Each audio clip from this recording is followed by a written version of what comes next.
Defensive Player of the Year. It's going to be hotly contested. What's your prediction for the real Defensive Player of the Year? I think Bosa will win it. You think Bosa will win it? Yeah. Do you think it'll be close? I don't think Myles Garrett's going to get votes. No. Well, I mean, he'll get votes, but so it's done. He won't now. be getting first place votes, though.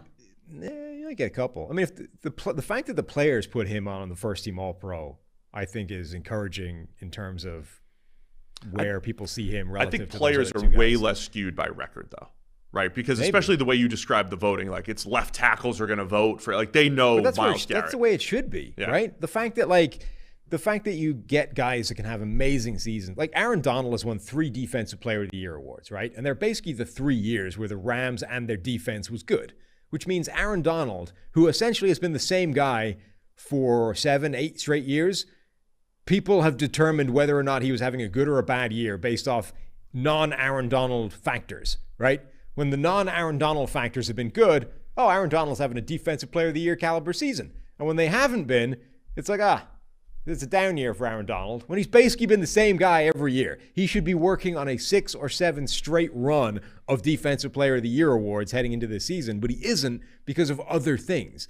I just think that's bad process. Like, if you're trying to say who was the best player this year, then say that, and team record shouldn't come into it. So, Defensive Player of the Year. You think Nick Bosa? I agree. Nick Bosa is going to win the real award. We talked about Myles Garrett and Micah Parsons as this, the trio at the top of all the edge defenders. But the Defensive Player of the Year for us this year? We went with Chris Jones. Can you say it more confidently, please? We went with Chris Jones. Chris Jones of the Chiefs. I mean, I think looking at guys like relative to their position is important too, right? Chris Jones was 5th in the league in total pressures because he's an interior defensive lineman, right? Edge rushers, just by the nature of the position, are going to get more pressures, but he had 14 more pressures than any other interior player. Dexter Lawrence was 2nd with 63. This is how we used to always justify Aaron Donald, right? He's pressuring players at an edge defender level despite being on the interior. I think, by the way, as an aside, you can construct a Defensive Player of the Year case for Dexter Lawrence as well. Like, absolutely.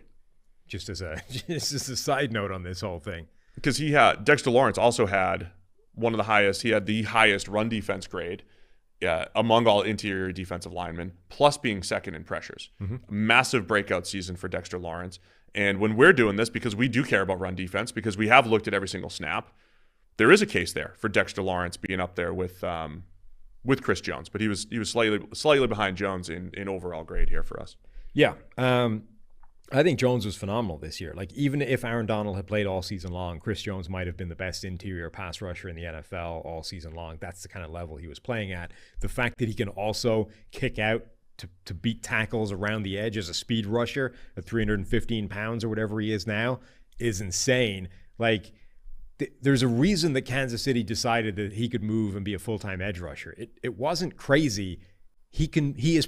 Chris Jones is Kansas City's best edge rusher right now, and has been for a couple of years. It's just that moving him there and having him be a full-time edge rusher is a net negative, as opposed to keeping him inside where he's the best pass rusher or best interior pass rusher in the NFL, and then just figure out the edge. Like, it's a net loss, even though he's still their best guy. You're still probably, even though it's quote unquote easier to get pressure off the edge, I still don't think Chris Jones is a 77 pressure edge defender, right? No, maybe not. I don't think he's going to win at that. No, he'd be fine, but I don't think he's at that level. But if you can get 77 in a 90 plus pass rush grade on the interior, that is more valuable because it's more his skill set. But my point being, the fact that a 315 pound dude can kick out to the edge, whoop a tackle around the corner, it's incredible, like he's a speed rusher, is madness, and it should enhance his Defensive Player of the Year case. Like, Aaron Donald went out and played some wide 9 this year because he was trying to get away from triple teams.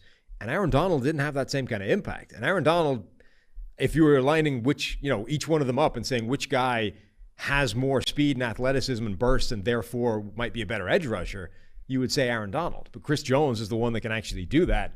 Donald hasn't really been able to. So I think Jones has a phenomenal case for Defensive Player of the Year. Let's discuss the statistical and grading case, though, for why Myles Garrett should be in the Micah Parsons, Nick Bosa discussion. Just the 3 of them statistically are almost impossible to separate, right? They're all above 90 in PFF pass rushing grade. Nick Bosa has the lowest pass rushing grade of the trio, but he also has by far the highest run defense grade. So it sort of evens out there. Nick Bosa and Micah Parsons each have 90 total pressures. Myles Garrett is a little bit lower at 73, but Myles Garrett has the highest pass rush win rate of the three. So every time you find a stat that says one of them is like less than the other two, he counters it by being first in something else, right? And the other two are lower down.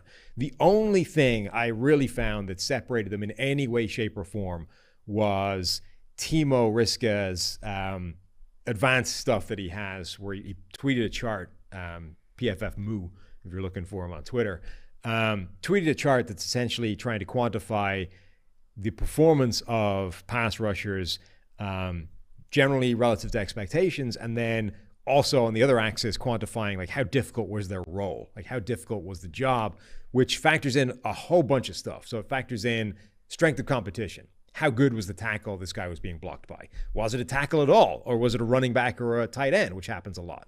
How much double team help did the guy get? Like how all these sort of things, schematic help, all like whole raft of stuff. And when you do that, Micah Parsons and Myles Garrett remain in this absurd elite quadrant where they're way better than anybody else in the league, and they have some of the hardest roles in the NFL. In fact, I think Myles Garrett has the hardest job in the NFL as an edge rusher. And Nick Bosa is the third most productive guy relative to expectations, but he's in the middle of the pack in terms of difficulty of assignment, difficulty of role, which makes sense even if you just limit it to like looking at the players he faced this year. Like he went up against some pretty rough tackles relative to these other guys. Like I said, when Micah Parsons went on a run where he handed Andrew Thomas his first sack of the year, and then the next week handed Christian Darrisaw his first 2 sacks of the year, those are 2 all-pro, certainly Pro Bowl caliber offensive tackles, and he was whooping these guys like it was nothing week after week. Myles Garrett had incredibly tough assignments, contrary to what Jadeveon Clowney is trying to argue to the media. So Parsons also did dabble at linebacker a little bit, even though he mostly moved to edge. Right. There were a few games where it's like, no, you're playing off ball, or you're playing differently. If you're splitting hairs, which is what this is, right? There are 3, particularly when it comes to All-Pro, there are 3 elite players for 2 spots. Somebody has to miss out, and whoever it is going to feel wrong because all 3 of them deserve to be in that spot. But there aren't 3 spots.